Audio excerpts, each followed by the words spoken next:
everyone, this is Ghulam Nabi, director of global spoken English.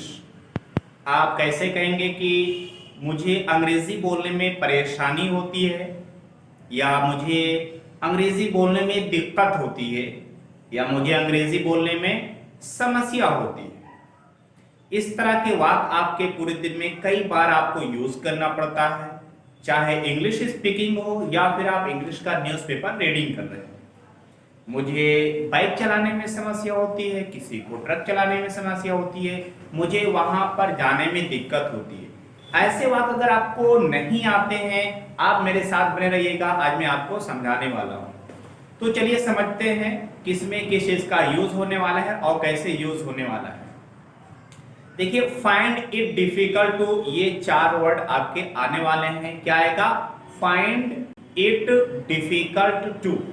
अब यहाँ जो आपका फाइंड यूज होने वाला है, ये वो फाइंड नहीं है तलाश करना या पाना के जो माना में होता है, यहाँ पर वो माना बिल्कुल नहीं है। चलिए मैं आपको पहले एक एग्जांपल से बताता हूँ। जैसे आपने कहा गुलाम नबी सर मुझे अंग्रेजी बोलने में दिक्कत होती है या परेशानी होती है, इसको आप इंग्लिश में कहेंगे I find it difficult to speak English. तो आपने कहा मुझे अंग्रेजी बोलने में दिक्कत होती है या परेशानी होती है। अगर कोई सिंगुलर सब्जेक्ट है, जैसे हमने कहा कि राजू को अंग्रेजी बोलने में दिक्कत होती है, परेशानी होती है, तो आप कहेंगे कि Raju finds it difficult to speak English.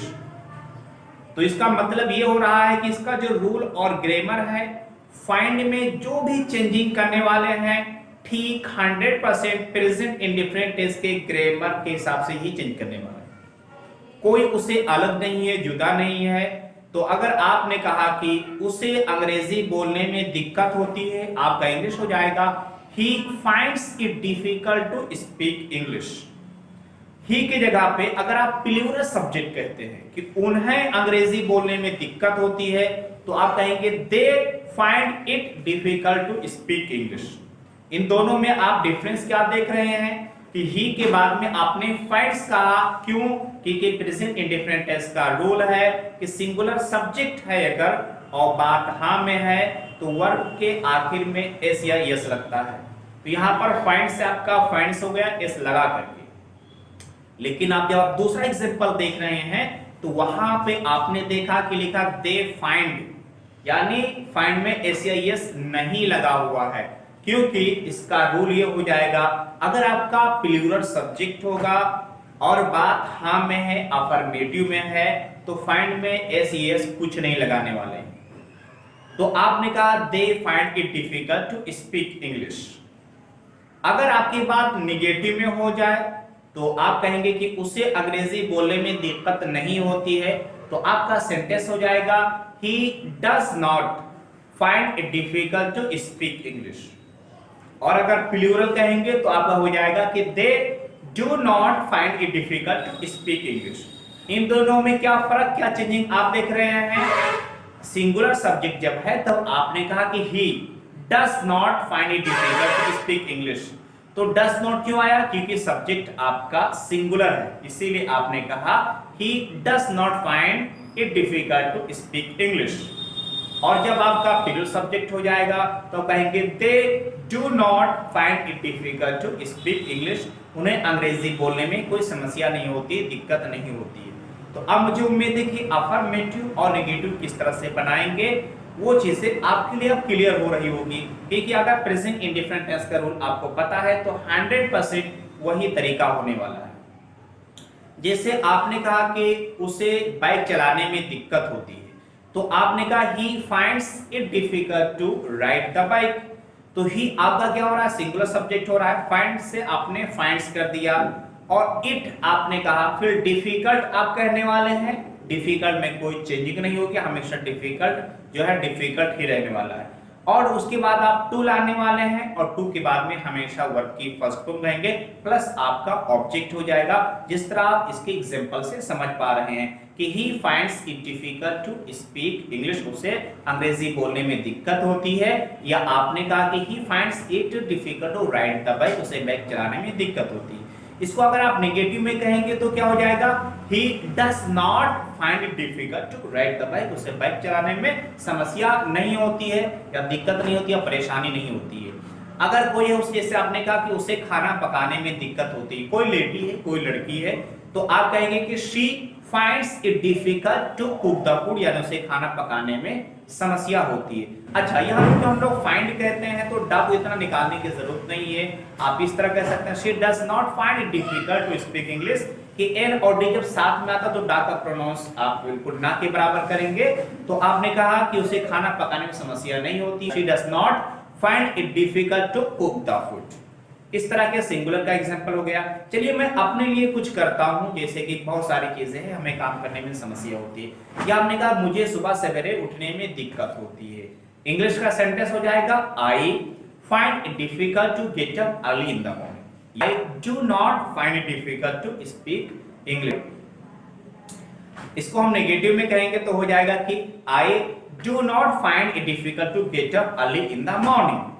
इसी तरह मान लीजिए कि आपको मैं देखता हूं कि आप अंग्रेजी नहीं बोल पाते हैं, आपको अंग्रेजी बोलने में समस्या परेशानी होती है, तो हमने कहा कि आपको अंग्रेजी बोलने में दिक्कत आती है, परेशानी आती है, you find it difficult to speak English. कृपया करके global spoken English Ghulam Nabi sir की कोचिंग को ज्वाइन करिएगा, ऑनलाइन चाहे ऑफलाइन ज्वाइन करिएगा। हमने कहा भाई आप तो अच्छी अंग्रेजी बोलते हैं, आपको अंग्रेजी बोलने में समस्या नहीं होती है, परेशानी नहीं होती है, तो इसकी अंग्रेजी हो जाएगी कि you do not find it difficult to speak English.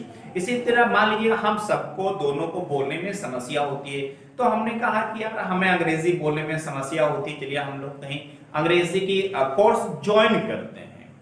तो क्या आपका इंग्लिश का सेंटेंस हो जाएगा कि we find it difficult to speak English, हमें अंग्रेजी बोलने में समस्या होती है, क्योंकि जहाँ पे जॉब करनी है या जहाँ पे मैं जॉब कर रहा हूँ वहाँ पर लोग अंग्रेजी ही बोलते हैं, हम अच्छी अंग्रेजी नहीं बोलते हैं तो हमें कुछ शर्मिंदगी महसूस होती है। तो हमने कहा कि we find it difficult to speak English. या फिर अगर आप हम दोनों अंग्रेजी बोल लेते हैं तो हमने कहा कि हमें अंग्रेजी बोलने में दिक्कत नहीं होती है, परेशानी नहीं होती है, समस्या नहीं होती है, तो इंग्लिश का सेंटेंस हो जाएगा कि we do not find it difficult to speak English. अब मान लीजिएगा कि दो लोग हैं, हमने कहा कि उन्हें नाचने में समस्या होती है, परेशानी होती है, दिक्कत होती है, तो इंग्लिश का सेंटेंस हो जाएगा they find it difficult to dance. और अगर उन्हें नाचने में दिक्कत नहीं होती है तो हम कहेंगे they do not find it difficult to dance. तो मुझे आशा है, उम्मीद है कि इस फाइंड इट डिफिकल्ट ग्रामर को आप अच्छे तरीके से समझ गए होंगे, क्योंकि जब आप न्यूज़पेपर रीडिंग करते हैं इसके काफी सेंटेंस आपको मिलने वाले हैं। इस तरह आप स्पोकन प्रोफेशन आप टॉकिंग स्पीकिंग कर रहे हैं तो वहां पर it is going to help you, ये आपकी सहायता करने वाली है। इस सेंटेंस को भी बाकी ग्रामर की तरह 6 तरीके से आप बना सकते हैं। चलिए हम इसको एक एग्जांपल से समझते हैं। जैसे हमने कहा कि उसे ट्रक चलाने में समस्या होती है, तो इंग्लिश हो जाएगा कि he finds it difficult to drive truck, और उसे ट्रक चलाने में दिक्कत नहीं होती है, तो आप कहेंगे he does not find it difficult to drive truck. क्या उसे ट्रक चलाने में दिक्कत होती है, तो हेल्पिंग वर्ब को आप पहले रख देने वाले हैं, आप कहेंगे does he find it difficult to drive truck, और क्या उसे ट्रक चलाने में दिक्कत नहीं होती है, does he not find it difficult to drive truck. उसे ट्रक चलाने में क्यों दिक्कत होती है, why does he find it difficult to drive truck, और उसे ट्रक चलाने में दिक्कत क्यों नहीं होती है, आप कहने वाले हैं why does he not find it difficult to drive truck. दोस्तों आपसे रिक्वेस्ट है कि इसको प्रैक्टिस करते रहिएगा। तो इंग्लिश में कहेंगे कि मैं चाहता हूं कि आप प्रैक्टिस करते रहें, तो makes a man perfect. Practice से ही काम आपका पूरा होने वाला है और आप परफेक्ट होने वाले हैं। ये गुलाम नबी सर के साथ में आपको काफी मजा आया हो, काफी आपने इस वीडियो को एंजॉय किया होगा। अगर ये वीडियो आपको अच्छी लगी हो तो वीडियो को आप लाइक करिएगा, दोस्तों से शेयर करिएगा। अगर आप मेरे चैनल पर पहली बार आए हैं तो चैनल को सब्सक्राइब करना बिल्कुल ना भूलें। सो आपका दिल की गहराई से thank you for watching A video.